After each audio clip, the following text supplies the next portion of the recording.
મુખ્ય હેતુ છે ઉર્જા છે ધોરણ 9 ની વિદ્યાર્થીની બહેનો શિવાની અને અર્ચનાબેન.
તો ઉર્જા સંરક્ષણ એટલે શું? કોઈ પણ કામમાં આપણે ઉર્જા વગર અત્યારે જોઈએ છે કોઈ કામ કરી જ ન શકીએ. હું બોલું છું તો પણ અહીંયા આ સ્પીકર ઉર્જા વાપરે છે. તો આપણે એવું કરવાનું છે કે દરેક કામમાં ઉર્જાનો ઓછામાં ઓછો ઉપયોગ કરીએ. આને જ કહેવાય સાચી ઉર્જા સંરક્ષણ. ઉર્જા સંરક્ષણ દિવસ ક્યારે આવે છે? તમને નથી વાંચ્યું કોઈ? કઈ નહીં, ચાલો 14 બધી એક્ઝામ આપો ને એના માટે, એટલે યાદ રાખજો. ઉર્જા સંરક્ષણ દિવસ ક્યારે છે? 14મી ડિસેમ્બર. ભારત સરકારે શરૂ કરેલું એક વૈશ્વિક મિશન છે. ઉર્જા બચાવો માટે એક સંવિધાનમાં એક અધિનિયમ 2002 થી બહાર પાડેલો છે. એક મિશન શરૂ કર્યું છે. બહુ બધે સંભળાય છે. તમે વાંચ્યું છે કોઈ મિશનનું નામ? કયું મિશન છે, એનું નામ શું છે? નથી ખબર. ચાલો હવે યાદ રાખજો, મિશન લાઈફ. આવું મિશન સરકારે શરૂ કર્યું છે કે આપણે બધા જ જાણીએ છીએ કે વિશ્વમાં, આપણા ભારતમાં, આપણા સુરતની અંદર પણ થોડાક દિવસ પહેલા તમે વાંચ્યું હતું કે AQI આપણો ઊંચો ગયો છે. એર ક્વોલિટી ઇન્ડેક્સ, જે પોલ્યુશન છે ને, આ હવામાન પોલ્યુશન જે વધતું જાય છે. દિલ્હીનું તો આપણે બધા સાંભળ્યું, દિલ્હી છે ને એ રહેવા લાયક બચ્યું જ નથી. ત્યાં ફેફસાના રોગ વધુ થશે ભવિષ્યમાં, તાત્કાલિક ન થાય. તો સરકારે એવું નક્કી કર્યું કે સરકારથી નહીં થાય, કોઈ બે વ્યક્તિથી નહીં, દરેક વ્યક્તિએ ઉર્જા બચાવવા, પ્રદૂષણ બચાવવા કંઈક ફાળો આપવો જ પડશે. એટલે આપણાથી જેટલું થાય ને એટલો આપણે પ્રયત્ન કરવાનો. એટલા માટે આ બધા પ્રોગ્રામ શરૂ સરકારે કર્યા છે. તો લાઈફ મિશન વિશે ડિટેલમાં તમને વાત કરશે આપણા સુપરવાઇઝર શ્રી પ્રીતિબેન જોશી.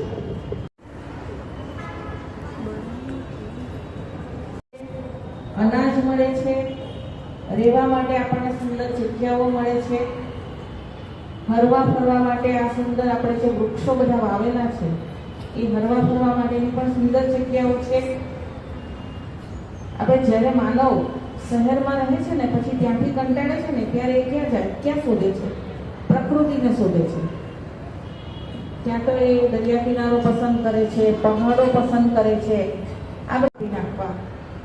પછી જ્યાં ત્યાં બધા ઉદ્યોગો જે છે તે ઉદ્યોગોની સ્થાપના કરવી, જેથી તમારે શું થાય? હવા પ્રદૂષિત થાય, પાણી પ્રદૂષિત થઈ જાય.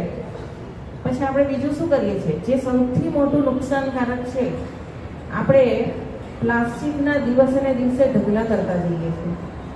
એ પ્લાસ્ટિક તમારું સીધું જાય છે નદીમાં, સમુદ્રમાં, અને એ પ્લાસ્ટિક આપણને બહુ ઝેરી બનાવે છે. તમે એને જો જમીનમાં પણ દાટી દો ને તો આ ધરતી એને શ્વાસ નથી લઈ શકતી. પ્લાસ્ટિકને પણ તમે જો દાટવામાં આવે ને તો ઘણા વર્ષોના વર્ષો નીકળી જાય છે, પણ એ પ્લાસ્ટિક. પૃથ્વી માતાને હરિયાળીથી ભરપૂર બનાવવાની પ્રતિજ્ઞા લઉં છું.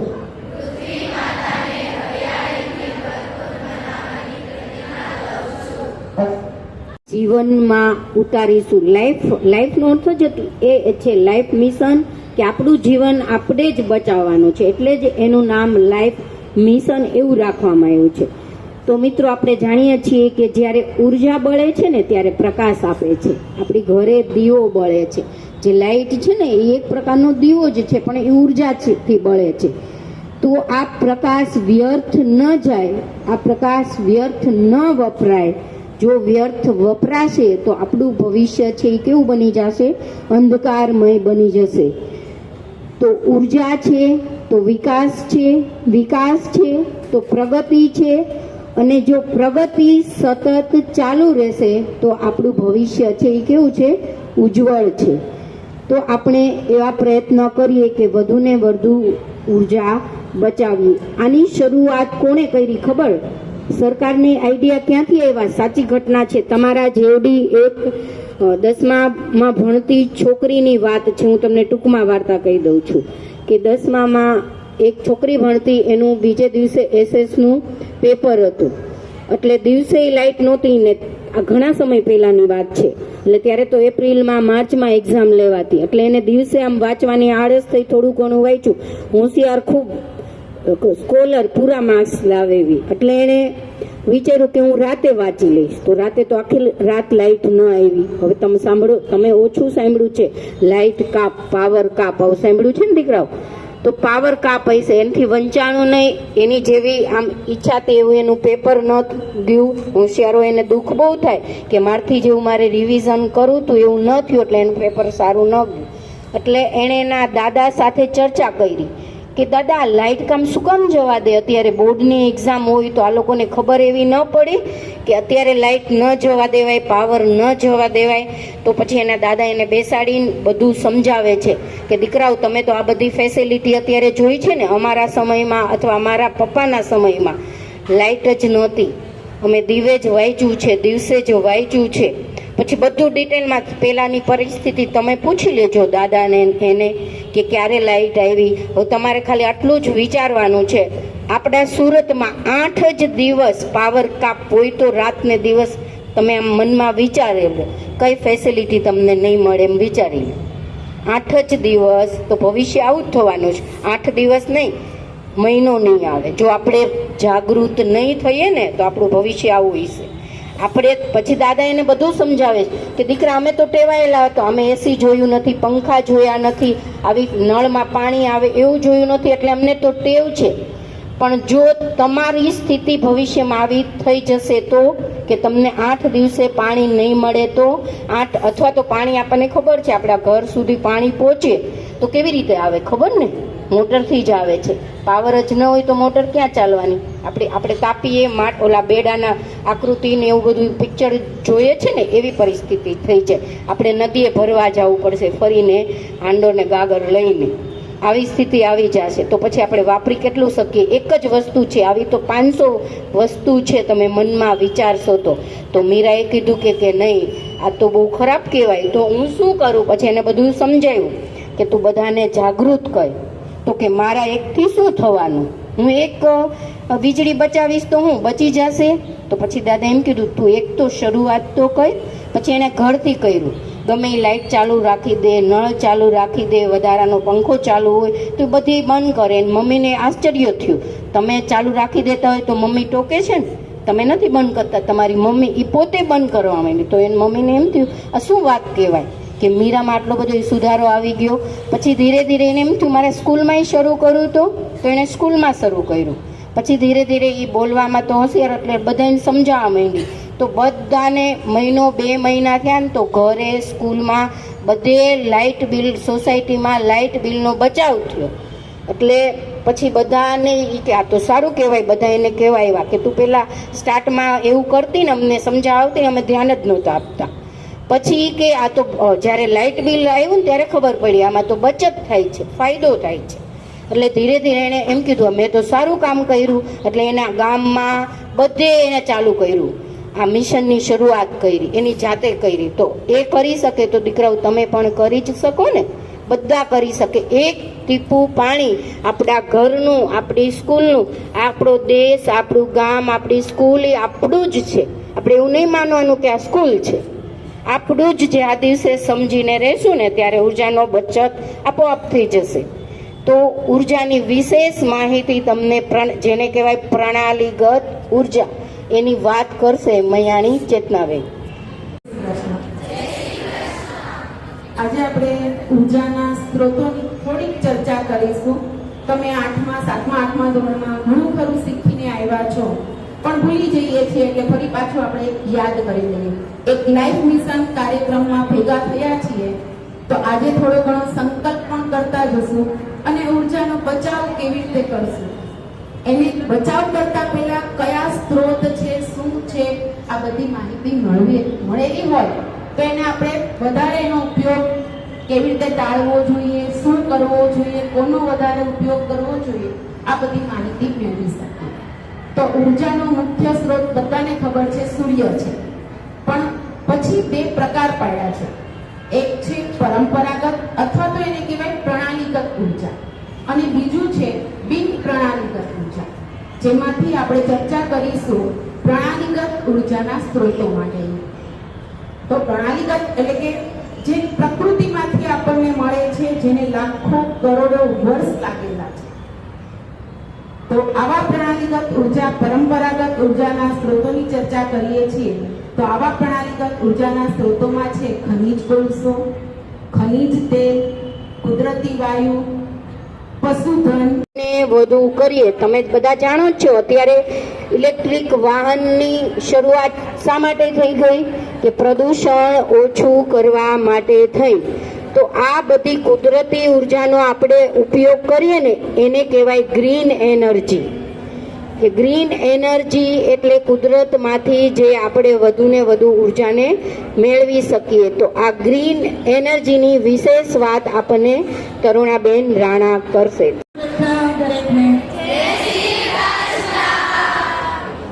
એક આખો વિજ્ઞાન સાંભળીને કંટાળી હશે, હજુ ટીચરને બાકી છે એમ થયું હશે. કેમ? પણ હું તમને આખા લેક્ચરમાં પ્રશ્ન જ કરીશ એટલે તમને કંટાળો આવશે જ નહીં. તમને ખબર જ છે કે હું ભણાવ ત્યારે પણ મને પ્રશ્નોત્તરી વગર ચાલતું જ નથી, એટલે હું જોઉં છું કેટલા જવાબ આપે છે. તો મારે હવે તમને ગ્રીન એનર્જી વિશે થોડું કહેવું છે. તો ગ્રીન એનર્જી એટલે શું? કોણ કહેશે? એનો અર્થ કોણ કહેશે? ગ્રીન એનર્જી, ગ્રીન એટલે લીલું અને એનર્જી એટલે ઉર્જા, એવું નથી. ગ્રીન એનર્જી એટલે શું? કોણ કહેશે? થોડા થઈ ગયા ને સ્વસ્થ હવે પ્રશ્ન કરે એટલે ખબર છે કોઈને? ગ્રીન એનર્જી એટલે સ્વચ્છ ઉર્જા. વિદ્યાર્થી બહેનો, ગ્રીન એનર્જી આપણને એ કુદરતમાંથી મળે છે, કુદરતી રીતે મળે. અને આ એનર્જી એટલે કે આવી ઉર્જા એવી છે કે આપણે એને એક વખત ઉપયોગ કરીએ ને તો ફરીને ફરી વારંવાર એનો ઉપયોગ થાય છે. એટલે એને આપણે જેટલી વાપરવી હોય એટલી વાપરી શકીએ. બરાબર? હંસા ટીચરે આપણને કીધું કે ગ્રીન એનર્જી જે કુદરતી આપણો સ્ત્રોત છે એ પુનઃ પ્રાપ્ય ઉર્જાનો સ્ત્રોત છે.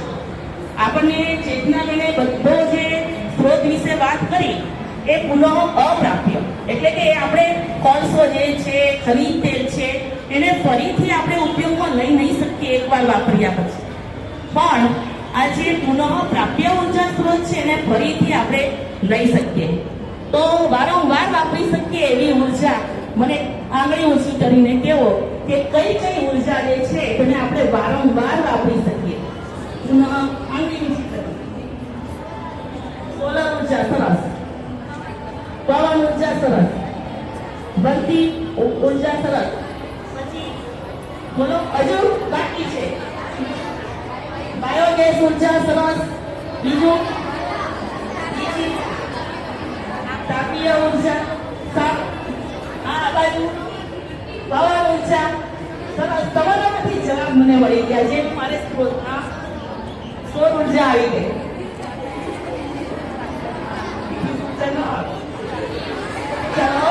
તમે મને સ્ત્રોતો કીધા બધા અને એ જ મારે થોડી ઘણી માહિતી આપવી છે. સૌર ઉર્જા, પવન ઉર્જા, પછી જળ ઉર્જા એટલે કે હાઇડ્રો એનર્જી, બરાબર, બાયોગેસ ઉર્જા, અને આપણે બીજી જે આપણે ઉર્જા જે છે ને એ જીઓથર્મલ ઉર્જા. બરાબર? એ જીઓથર્મલ ઉર્જા વિશે તમને ખબર ન હોય કે આપણને પૃથ્વીના પેટાળમાંથી મળે છે, એના ગરમી દ્વારા, એની ઉષ્મા દ્વારા. એ જીઓથર્મલ ઉર્જા કહેવાય. બરાબર? તો આપણે સૌર ઉર્જાની થોડી વાત કરીએ કે સૌર ઉર્જા બધાને ખબર જ છે. ચેતનાબેને પણ કીધું કે આપણે ઉર્જાનો પ્રાથમિક સ્ત્રોત એટલે સૂર્ય, સૂર્યમાંથી. સૂર્યના સીધા કિરણો જે પૃથ્વી પર આવે છે અને હમણાં થોડા વર્ષો પહેલા જ આપણે દરેક જણ મોટે ભાગે આપણે સોલર પેનલનો ઉપયોગ કરતા થઈ ગયા છે. કેટલાના ઘરે સોલર પેનલ છે?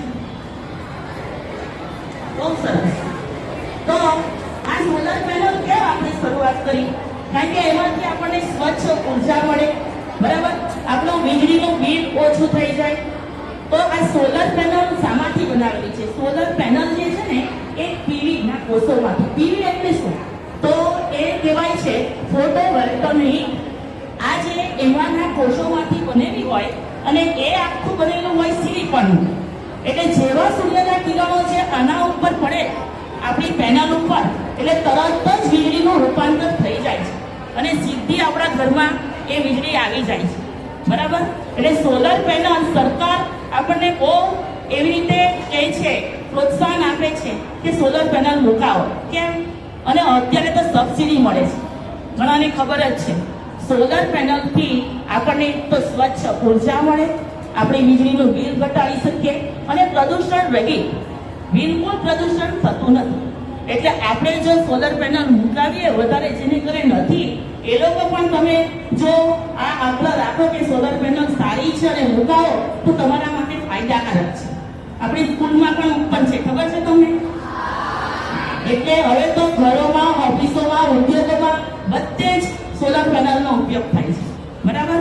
તો આપણે પણ જરૂરી છે કે મુકાવી જોઈએ. તમે પણ ઘરે એવી રીતે વાતો કરો, પછી બધાને જાણ કરો, એટલે કે જાગૃતિ લાવો. તો આ આપણી સોલર પેનલ દ્વારા આપણે એક ઉર્જાનો પણ બચાવ કરી શકીએ, બરાબર, અને પ્રદૂષણ મુક્ત રહી શકીએ. પવન ઉર્જાની વાત કરીએ થોડી. તો દરેકે પવન ચક્કી સાંભળ્યું છે. તમે બધા સૌરાષ્ટ્રના છો. આપણે સૌરાષ્ટ્રમાં જઈએ, ઓખા, વેરાવળ, એટલે બધે પવન ચક્કી જોવા મળે. કેમ પવન ચક્કી મૂકી હોય? હા, પવન ચક્કી કેમ મૂકી હોય? પવન ચક્કી એટલા માટે મૂકી હોય કે એમાંથી પણ આપણે વીજળી મેળવીએ છીએ, બરાબર.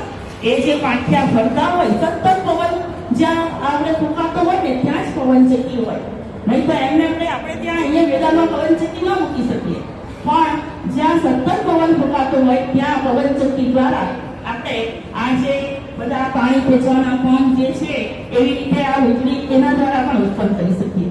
કેવું, હું તમારી પાસે ઘણું બધું છે પણ બહુ સમય ઓછો છે ને, એટલે થોડું એક વખત વાક્યમાં કહી દઉં છું. એવી રીતે જળ ઉર્જા એટલે કે હાઇડ્રો આપણે એનર્જી, તો એમાં પણ ઈ તો સેફ થઈ જાય પ્રદૂષણથી. એટલે તમારે એવા પ્રયત્ન કરવાના છે કે વધુ ને વધુ અમે આ બધી વાત કરીને એનો અમલ કરીએ.